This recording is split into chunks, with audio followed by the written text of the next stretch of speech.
L'idée ici, c'est que vous devez comprendre que là, vous êtes dans le premier carré, dans une zone de connaissance, ici. Et donc, en fait, vous naviguez dans votre cercle, dans votre carré, si vous voulez, dans votre zone, hein, et vous n'en sortez pas.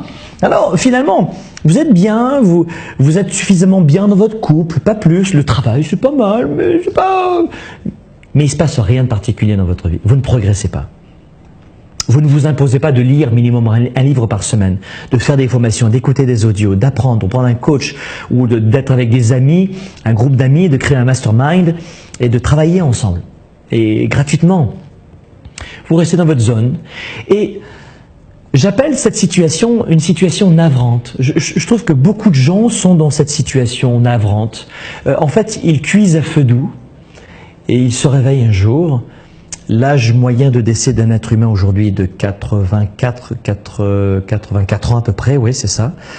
Les femmes partent vers 85-86 ans, âge moyen, et les hommes vers 80-81 ans. Après, parfois il y a des dérives d'alcool et de tabac et de drogue et de rythme de vie, de stress qui font que, ou de génétique, ou de cancer, ou de maladies graves qui fait qu'on part avant. Mais combien de gens se réveillent un matin et se disent quoi, c'est déjà fini, je vais partir. Ils ont vécu la plupart du temps dans cette zone navrante, dans cette zone de connaissance. Après, il y a une autre zone que j'aime beaucoup, vraiment que j'affectionne particulièrement, c'est celle-là. C'est la zone de croissance. Et celle-là, elle m'excite. J'aime cette zone de croissance. Je vous l'ai dit, j'écoute 3 livres audio par semaine. Je lis aussi des livres papier par semaine. Tous mes déplacements, je les mets à profit. J'apprends. Si vous me regardez chez Globe ici, une nouvelle technique de montage vidéo, j'adore le montage vidéo, je vais apprendre. Une nouvelle technique, oh, il y a un nouvel éclairage, c'est génial, j'apprends. Ça, mais c'est quoi ce principe d'écran? Mais c'est quoi?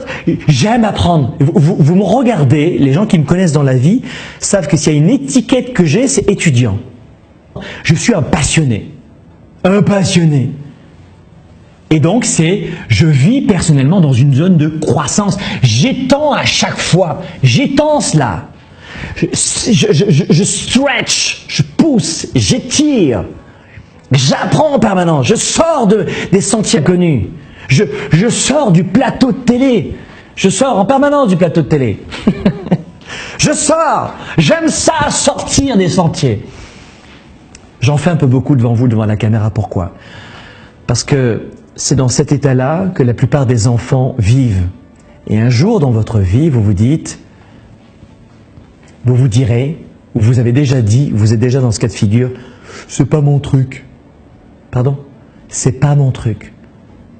Si vous avez déjà dit une fois dans votre vie, ou si vous le répétez souvent, ce n'est pas mon truc, c'est navrant.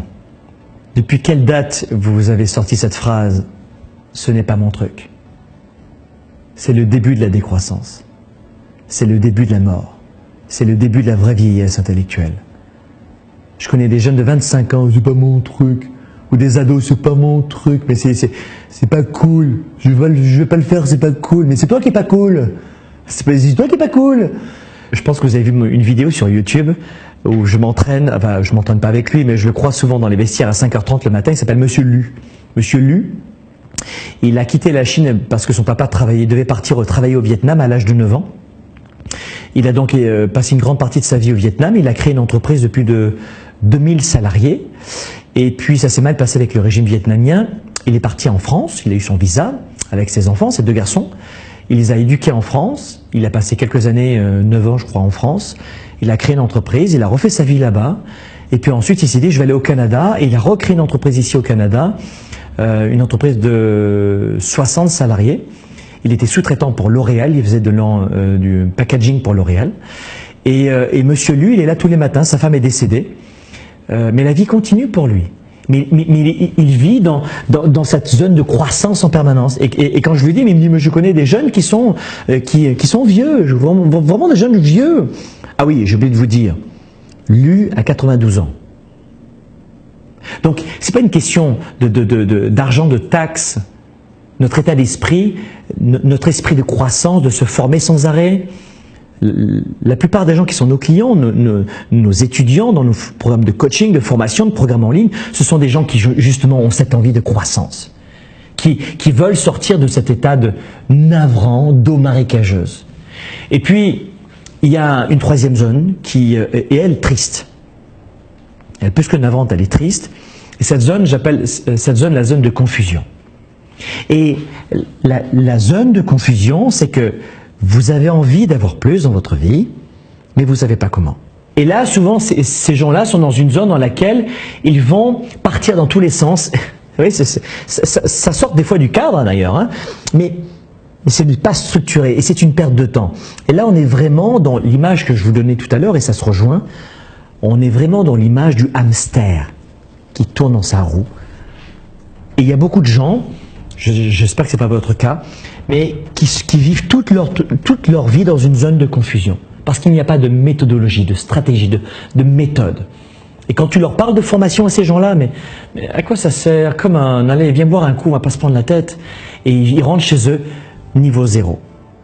Il n'y a pas de méthodologie. Ce sont des gens qui n'ont pas de recette. Et ça, c'est triste. Parce qu'ils n'ont pas forcément choisi la zone de connaissance, hein, où ils restent dans leur petite vie. Ils acceptent de sortir dans des nouveautés, ils acceptent d'embrasser parfois la nouveauté, mais ils ne savent pas comment, ils n'ont pas de recette.